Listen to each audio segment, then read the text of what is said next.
Welcome to Books in Sum, your go-to for bite-sized book summaries. How to Be an Adult in Relationships by David Richo. This book discusses how to expand your ability to give and receive love. It looks at practices for resolving childhood issues, relinquishing fears of intimacy, and creating happier relationships. It also looks at 5 aspects of mindful loving, such as attention, acceptance, appreciation, affection, and allowing others to be who they are, which are essential for building strong bonds with our partners in adulthood. The 5 A's outline all the things we need as individuals to foster personal power, cultivate serenity, and enhance our ability to love and be loved. The most important details in this book are the 5 A's of a healthy relationship: acceptance, appreciation, affection, and allowing life and love to be just what they are. These 5 A's are essential for a healthy relationship, as they help us feel loved and wanted.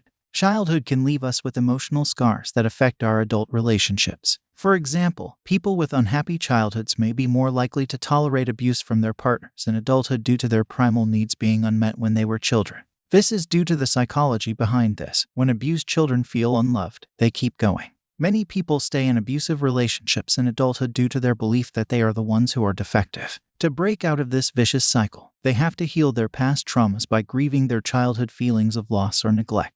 To begin this process, they need to share their painful memories with a person they trust. This can lead to what the author calls mirroring, meaning that we understand, accept, and allow our feelings. The author encourages clients to identify their issues and pay attention to the feelings attached to them. Then he asks his clients to hold these feelings until they change or reveal something deeper within them. This practice combines the effort of rooting out negative thoughts and emotions with the stillness of sitting and waiting. Working through our issues involves paying attention and letting go. Mindfulness is about applying the 5 A's to the realities and limitations of life, attend to them, accept them, appreciate them, feel affection for them, and allow them as they are. To apply mindfulness to daily life, one way is through meditation. To begin, sit in a quiet space with your eyes open or closed, your back straight, and your hands placed in your lap. Pay attention to your breath when thoughts or anxieties enter your mind. Notice them, label them as thoughts, and then return to your breathing. This takes practice, but eventually, your breath will drown out any distracting thoughts in the back of your mind.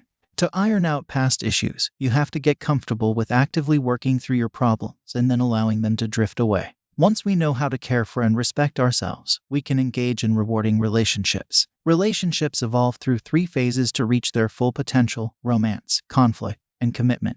When choosing a partner, it is important to pick someone who wants the same style of relationship as you do. Before entering a relationship, make a list of your needs, values, and wishes for your partnership and share it with your potential partner. Finding the right partner involves being open to people walking into your life, but also having to love yourself enough to put your needs and wants on the table. Love is authentic when it stays intact through all of these phases. After romance, couples transition into conflict, which is a necessary part of building a lasting bond.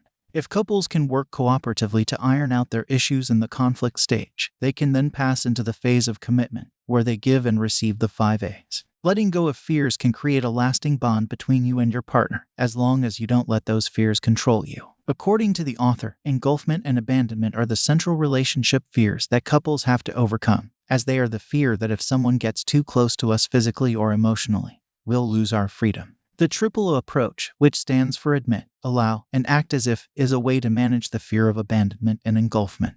It involves admitting your fears to yourself and others, allowing yourself to feel them, and acting as if you have no fear. Working through our fears involves allowing ourselves to feel them and learning to tolerate its discomfort. When relationships end, resolve issues and leave peacefully. A few signs that a relationship may be nearing its end are if you no longer feel happy and safe in each other's company. If you feel like your emotional bond is dissipating, and if you no longer trust your partner, it is time to consider ending the relationship peacefully. To do this, it is important to discuss the reasons why you want to end the relationship. Give yourself the space to grieve alone and let go, and try not to see leaving a relationship as a negative thing. Finally, the author believes that loving one person teaches us how to love the rest of the world through commitment.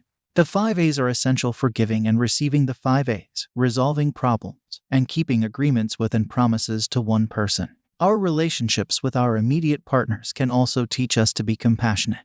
In real life, it is important to pay attention to our employees' feelings and concerns, accept their gifts and limitations, and appreciate their accomplishments and difficulties. Being compassionate means being respectful of the power and potential others have inside them, and giving them the tools to learn a new skill and allowing them to work things out for themselves. The key message in these book bites is that there are 5 aspects of love that make for happy relationships: attention, acceptance, appreciation, affection, and being allowed to be who we are. By giving and receiving these 5 A's, our relationships can become deeper and more meaningful, and they can even change the world. Actionable advice includes venting anger healthily, taking yourself away from the situation, and walking according to the rhythm of a short sentence that describes why you're angry.